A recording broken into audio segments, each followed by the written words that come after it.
ሴቶች የወር አበባ ላይ ሆነው ቤተክርስቲያን ለምን አይገቡ? ሴቶች በክርስትና እንደ ሰው አይቆጠሩም ይላል ጠያቂው። ጸጋና ሰላም ይብዛላችሁ ተወዳጆች። ሰሞነ ሕማማት ላይ ነው ያለነው ብለን ዝም ብለን ነበር። ነገር ግን ወገኖቻችን ሊተውን አልቻሉም። ዝም ስንል ከነርሱ ጋር የተስማማ እንዳይመስላቸው መጥተናል። ጥያቄው እንደሰማችሁት ነው። እንግዲህ ብዙ ጊዜ ክርስትናን ለመተቸት በተነሳችሁ ቁጥር ከራሳችሁ ሃይማኖት ጋር ትጋጫላችሁ። ሴት ልጅ በክርስትና ሃይማኖት የተከበረችና ልትከበር የሚገባት ትልቁን ቦታ የምትይዝ ሴት ልጅ እንደሆነች መጽሐፍ ቅዱስ ይናገራል። ከመጽሐፍ ቅዱስ አንድ ጥቅስ ከቁርአን አንድ ጥቅስ እናንሳና በማንኛው ሃይማኖት ሴቶች የተከበሩ እንደሆነ እናያለን ማለት ነው። አህዛብና መናፍቃን ትልቅ ችግር አለባቸው። መናፍቃን ምላስ እንጂ ጆሮ የላቸውም። አህዛብ ደግሞ ይሰማሉ ግን ልብ የላቸውም። መጽሐፍ ቅዱስ ወደ አንተ እንዳይቀርቡ በልባብና በልጓም እንደሚለጉሟቸው ልብ እንደሌላቸው እንደ ፈረስና እንደ በቅሎ አትሁኑ ይላል። ስለዚህ ልብ በሉ።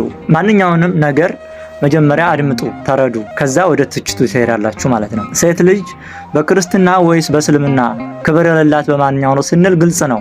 በማንኛው እንደምትከበርና በማንኛው እንደማትከበር ማለት ነው። ሴት ልጅ መርኪያ፣ ለወንድ ልጅ ስሜት መርኪያ ብቻ ተደርጋ የምትወሰደው በእስልምና ነው። ሴት ልጅ ጭንቅላት የሌላት፣ ማሰብ የማትችል፣ አይምሮዋ ደካማ የሆነች እንዲሁም እንደ ሰይጣን የምትታይ ለወንድ ልጅ መርኪያ ብቻ ተደርጋ የምትወሰደው በእስልምና ነው እንጂ በክርስትና አይደለም ማለት ነው። በክርስትና ሴት ልጅ በጣም የተከበረች ናት። ዓለምን ለማዳን ኢየሱስ ክርስቶስ የተወለደው ከማን ነው? ከድንግል ማርያም ነው። ሴቶች የተከበሩ ናቸው። ሴቶች በክርስትና በእምነታቸው ጠንካራ፣ ሮህሮህ፣ የዋሆች፣ ተወዳጆች፣ በእምነትም ጠንካራ ከወንድ ልጅ ይልቅ በእምነት ሴቶች እንደሚጠነክሩ መጽሐፍ ቅዱስ ይናገራል። ጌታችን ኢየሱስ ክርስቶስን እስከ መስቀሉ ስር ድረስ ከመቃብሩ የተከተሉትኝ የአይሁድ ወታደሮችን የሮማውያን ወታደሮች ሳይፈሩ የተከተሉት እነ ማርያም መግደላዊት ናቸው። ስለዚህ ሴቶች በክርስትና የተከበሩ ናቸው ማለት ነው። ሴት ልጅ በወር አበባ ጊዜ ወደ ቤተክርስቲያን የማትገባው ለምንድን ነው ስንል እርኩስን አይደለም፣ እንደዛ አይደለም። ቤተክርስቲያን ውስጥ የሚፈሰው የክርስቶስ ደም ብቻ ስለሆነ ነው።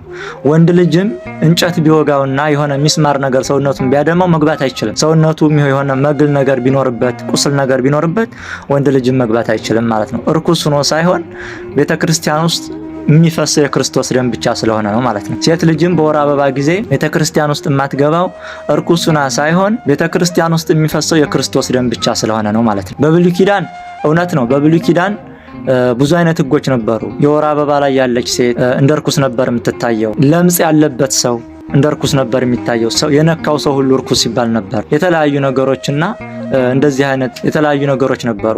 አዲስ ኪዳን ላይ ግን ይሄ አይሰራም። ለምጽ ያለበት ሰው አዲስ ኪዳን ላይ እርኩስ ነው ሊባል አይችልም። የወር አበባም እንደዛ ማለት። ብሉይ ኪዳን ላይ የነበሩት እነዚህ ነገሮች አዲስ ኪዳን ላይ አይሰሩም ማለት ነው። እስኪ ስለ ሴቶች ከመጽሐፍ ቅዱስ አንድ ጥቅስ ከቁርአን አንድ ጥቅስ እናምጣና የኤፌሶን መልእክት ምዕራፍ 5 ቁጥር 24 እስከ 25 ላይ እንዲህ ተብሎ ተጽፏል። ዳሩ ግን ቤተክርስቲያን ለክርስቶስ እንደምትገዛ እንዲሁ ሚስቶች ደግሞ በሁሉ ለባሎቻቸው ይገዙ። ባሎች ሆይ ክርስቶስ ደግሞ ቤተክርስቲያንን እንደወደዳት ሚስቶቻችሁን ውደዱ ይላል። ከመገዛትና ከመውደድ ማንኛው ነው ዋጋ የሚያስከፍለው? መገዛት ማለት ማገልገል ነው፣ መታዘዝ ነው። ሌላ ትርጉም የለውም። መታዘዝ ነው ዋጋ የሚያስከፍለው ወይስ መውደድ?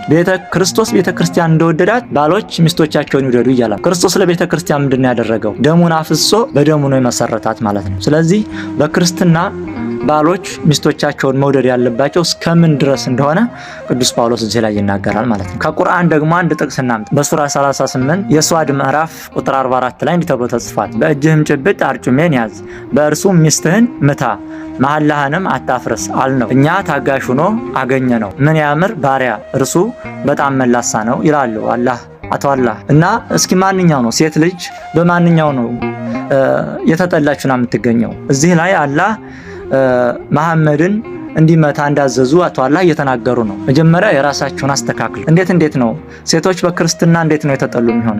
ስለዚህ መጀመሪያ መስተካከል ያለበት ይሄ ነው። እጅህን ጨብጥ አርጩሜን ያዝ፣ በእርሱም ሚስትህን ምታ፣ መሐላህንም አታፍርስ አልነው እያሉ ነው አላህ ማለት። ስለዚህ ይሄ ነው መስተካከል ያለበት ወይስ የሌለ ነገር እያነበቡ ራስን መሸወድ? ማንኛው ነው የሚሻለው? ስለ እውነት ብላችሁ እስኪ ሰውን መሸወድ፣ ሰውን መዋሸት ቀላል ነው። ህሊናህንና እግዚአብሔርን ማዋሸት ግን አይቻልም። ስለዚህ ወገኖቻችን መጀመሪያ ይሄንን አስተካክሉ። ሴት ልጅ በመካከለኛው ምስራቅ ሴቶች ምን እንደሚደረጉ አናቅም እንዴ? ሴቶች በብር እንደሚሸጡ አናቅም በሳዑዲ አረቢያ? ስለዚህ ነገሮችን ቀና ብላችሁ አስተካክሉ። ነገሮችን ቀና ብላችሁ አስቡ። እንዴት ነው የፈጣሪ መልእክተኛ የሆነ ሰው የ6 ዓመት ልጅ የሚያገባው ብላችሁ መጀመሪያ ይሄንን አስቡ። ሴት ልጅ እንዴት ነው መርኪያ የሚሆኑትኝ ብላችሁ አስቡ።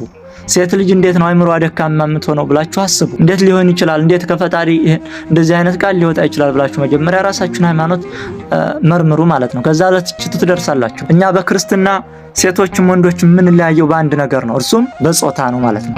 ከዛ ውጭ ሁላችንም አንድ ነን። ሁላችንም የክርስቶስ ፍጡር ነን። የቅዱስ ጳውሎስ መልእክት ወደ ገላትያ ሰዎች ምዕራፍ 3 ቁጥር 28 ላይ እንዲህ ተብሎ ተጽፏል። የለም አይሁዳዊ ወይም የግሪክ ሰው የለም፣ ባሪያ ወይም ጨዋ ሰው የለም፣ ወንድም ሴትም የለም፣ ሁላችንም በክርስቶስ ኢየሱስ አንድ ሰው ናችሁና እናንተም የክርስቶስ ከሆናችሁ እንኪያስ የአብርሃም ዘር እንደ ተስፋውም ቃል ወራሾች ናችሁ ይላል። ስለዚህ ሴቶች በእኛ በክርስትና የተከበሩ ናቸው። ምሳሌ 12:4 ላይ ምንድነው የሚለው? ሚስት ለባሏ ዘውድ ናት ይላል። ስለዚህ በክርስትና ሴቶች የተከበሩ ናቸው፣ የተወደዱ ናቸው። ያልተገባ ነገር ባትሉ ጥሩ ነው ማለት ነው። የጌታ ቤተሰቦችን እንኳን ስንቆጥር ከ120 36ቱ ቅዱሳት አንስት ናቸው ማለት። ስለዚህ ሴቶች በመጽሐፍ ቅዱስ በክርስትና የተከበሩ ናቸው ማለት ነው። ወራዳ ናቸው የሚለውን ሐሳብ መጀመሪያ የራሳችሁን ቁርአን መርምሩ። መጀመሪያ የራሳችሁን ሃይማኖት እዩ። ምክንያቱም ችግር ያለው ከራሳችሁ ሃይማኖት ነው። ሴቶችን እንደ መዝናኛ የምትቆጥሩት እናንተ እኮ ናችሁ።